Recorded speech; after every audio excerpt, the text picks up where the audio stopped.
3 banques centrales s'associent à SWIFT pour leur monnaie numérique. Lesquelles? SWIFT a annoncé que 3 banques centrales avaient rejoint l'environnement de test de son système de connexion entre MNBC. En quoi cela consiste-t-il et qui sont ces banques? Ce n'est pas un secret, SWIFT travaille activement à développer des outils pour les monnaies numériques de banques centrales.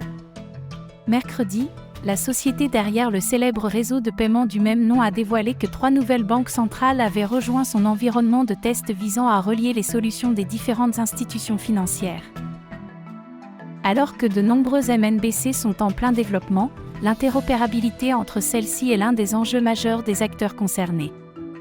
Ainsi, les banques centrales rejoignant la version bêta de la solution de SWIFT sont l'autorité monétaire de Hong Kong, HKMA, la Banque nationale du Kazakhstan, ainsi qu'une troisième n'ayant pas été nommée dans le communiqué. Tandis qu'une première phase de test avait déjà réuni 18 banques centrales et commerciales, la deuxième phase dans laquelle se trouve actuellement le projet en réunit plus de 30, incluant notamment celles de l'Australie, d'Allemagne et de Thaïlande. À ce jour, 130 pays représentant 98% du produit intérieur brut mondial mèneraient des travaux en matière de MNBC incluant 19 des pays du G20 qui seraient à un stade avancé, dont 9 dans leur phase pilote. Avec toutes ces initiatives, cela peut évidemment conduire à de nombreux systèmes hétérogènes.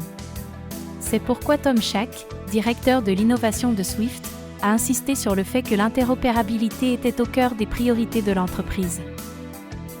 La communauté financière a déjà reconnu le fort potentiel de nos innovations à MNBC pour prévenir les îlots numériques tout en reliant en toute sécurité les systèmes de paiement d'aujourd'hui et de demain. Cette prochaine phase de test et d'exploration nous aidera à affiner davantage la solution pour garantir qu'elle est aussi efficace que possible et à grande échelle.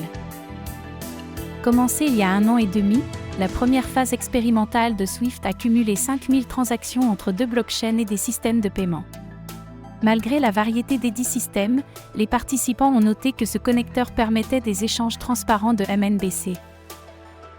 Merci d'avoir regardé la vidéo et de soutenir la chaîne.